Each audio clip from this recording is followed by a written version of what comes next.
Mamafox Books, Storytime Saturdays. I'm children's author Phoebe Fox, and I'm very excited to be reading to you today The Christmas Quail. This book was written by J.S. Dwyer with pictures by Michael Hale.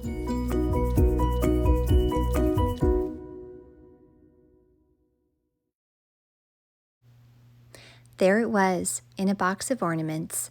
Seeing it, the memories of that Christmas came rushing back to her.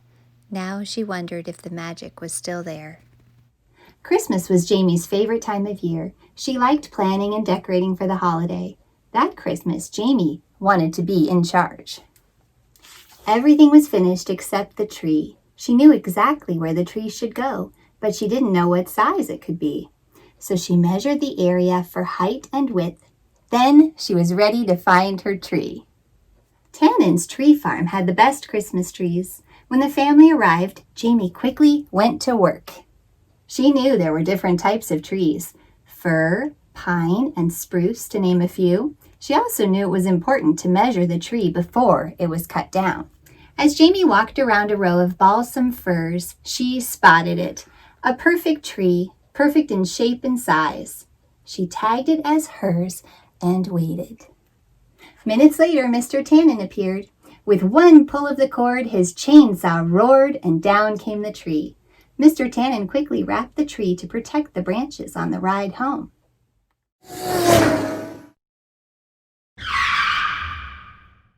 Once the tree was in place, it was time to decorate. Lights were strung from top to bottom, then ribbon and garland were added. Next came the ornaments. Lots and lots of ornaments, with many that held a special memory. The final touch was a large snowflake placed on top. Jamie was very happy with her tree. She had a feeling that this Christmas was going to be extra special. Later that night, everyone had gone to bed, but Jamie couldn't sleep. She wanted to see the tree. She stood there for a minute. Suddenly, the center branches began to move. They bounced up and down. The ornaments began to sway from side to side. The branches were bouncing even harder. Suddenly, out popped... What do you think it is? A bird! Surprised, Jamie mumbled, "Why is there a bird in my tree?" The bird answered, "Your tree? This is my tree. Allow me to introduce myself. I am Sidney C. Quail." "You can talk," said Jamie. "Of course I can talk," he replied. "All animals can talk. It's just a matter of whether you can understand them." "But why were you in the tree?" Sidney jumped to the edge of the branch. "You've heard about that partridge in a pear tree, haven't you? That partridge was one of my cousins. He really liked pear trees, but I think fir trees are better. I just love that fresh pine smell." Sidney looked around the room. "Say, do you have any dogs or cats?" "No," Jamie answered. "My mom doesn't want any pets in the house."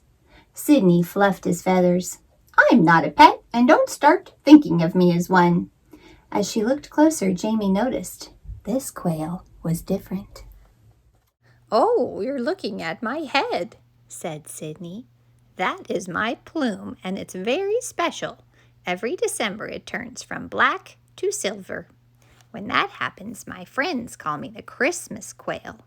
With one of my feathers, you can make a wish, and that wish will come true." Jamie reached over and started to tug at Sidney's head. Sidney became very excited. "Hey, you can't take the feather. It has to be given to you. The magic is in the giving. If you take it, there will be no magic, and your wish will not come true." Jamie quickly pulled her hand back and apologized. She told him she was just hoping, but he interrupted her. "Enough talk, I'm hungry. I've been trapped in this tree all day." Jamie didn't have any birdseed, but she did notice a pine cone hanging on the tree. She covered it with peanut butter, then sprinkled cereal over it.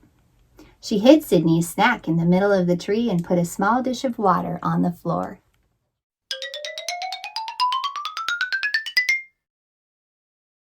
The next morning, Jamie's mother walked by the tree. She noticed some cereal crumbs. She looked down and saw the dish of water. She looked up and saw Sidney. She screamed, then screamed again. "There's a bird in the house!" Jamie's mother ran out of the room. Jamie ran to the tree. "Sidney, where are you?" "I'm up here, the window," he answered. Jamie's mother returned carrying a broom. "There you are!" She ran toward Sidney, trying to sweep him off the ledge. She didn't want to hurt him. She only wanted him to move. Sidney did move. He ran from one end of the window to the other and back again. "No, Mom, wait!" Jamie shouted. "His name is Sidney, and he's been living in our tree." "You named the bird? You know I can't have pets in the house," replied Jamie's mom. Jamie asked her to put the broom away and let her talk to Sidney. Sidney swooped down to the tree. "Jamie, if you would be so kind and open the door, I will depart, but I will always remember your kindness." "Oh, Sidney," she sighed, "I wish you wouldn't go." "Ah, it's a good thing you don't have one of my feathers, for that may not be a good wish to make." Jamie understood and slowly opened the door. Sidney ran across the room and stopped at the threshold. The Christmas Quail bowed his head. As he did, a silver feather fell to the floor. "This is for you." And Sidney left.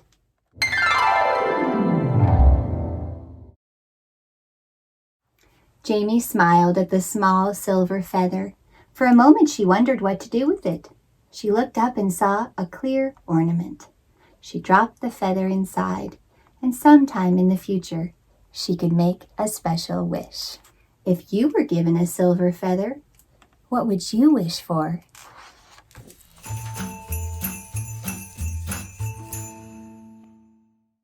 In this book, when Sidney tells Jamie that he's hungry, she gets creative and spreads peanut butter and broken cereal bits on a pine cone. Maybe you could make one of those and hang it in a tree outside. You could even write down your very favorite wish, put it on the pine cone, and see if it comes true. If you liked the story of the Christmas Quail, you may want to check out the Storytime Saturday of the Candy Cane Princess. This book was also written by J.S. Dwyer and illustrated by Michael Hale. I hope you'll subscribe to Mamafox Books Storytime Saturdays. Happy holidays, and I'll see you next time.